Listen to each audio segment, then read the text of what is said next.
Hi guys! Welcome to my vlog. So ngayong araw na ito guys ay Martes. So ngayon ay ako na lang mag-isa sa bahay guys dahil yung asawa ko ay pumasok. Yung dalawa kong anak ay pumasok din.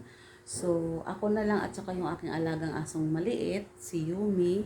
So patatapos ko lang guys maglinis ng bahay. So kusina ko ay tapos ko na malinis. Kapaghugas na ko ng mga plato. Ayan guys. Yan yung aking maliit na kusina. At yan, ang aking mga lutuan ay malinis na yan. Pati yung lamesa, malinis na yan guys. At yung dalawang kwarto guys ay malinis na rin. Pang kwarto ng panganay ko. At kwarto namin yan guys. Yan yung kwarto namin. Kasama namin yung bunso namin dyan. So, at saka yung aking maliit na sala guys ay malinis na rin yan guys. Ayan, malinis na. At ito guys, kahapon ko yan nilabahan. So, mamaya ay titiklopin ko naman yan guys. So, ang CR naman guys ay katatapos ko lang din maglinis. So, mamaya magpahinga lang din ako ng mga 1 oras at maliligo na din ako. Ayan, yung aming CR. CR namin guys ay maliit lang yan. Mayroon drum para istakan ng tubig. Yan.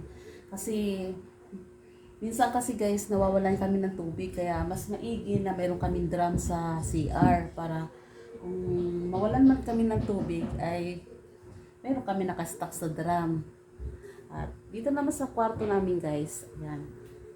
Yan, tapos na ako dito maglinis guys. Ayan, ito kama ng aming bunso.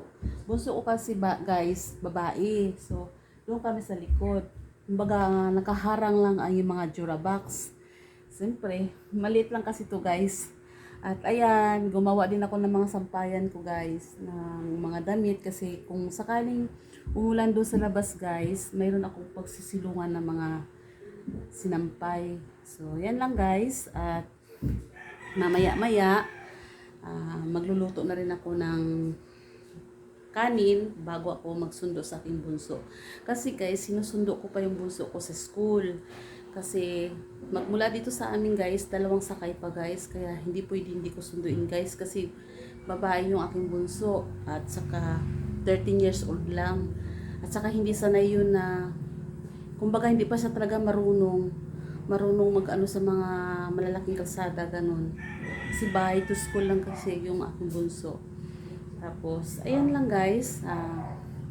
Yun yung gawain ko ngayong araw na itong Martes. Ganap sa araw ng Martes. Yan ang aking gawain. So, ayan. Mamaya, titiklopin ko yan guys. Mga gamit na nilabahan ko kahapon, tuyo na. So, magpapahinga lang ako ng 1 oras at maliligo na din ako. Yan lang guys, at simple-simple lang trabaho araw-araw. Pero nakakapagod din guys sa araw-araw mong gawin yon. Sobrang nakakapagod din guys. So mamaya mag-iisip ako ng aming uulamin mamayang gabi guys. Mamayang gabi kasi magre-request kasi yung mag-ama ko kung anong gusto nilang lutuin ko ulam. So yan. Ayan lang siya guys. Ayan. Ayan. Liit lang yung aming sala. Ayan. Ayan.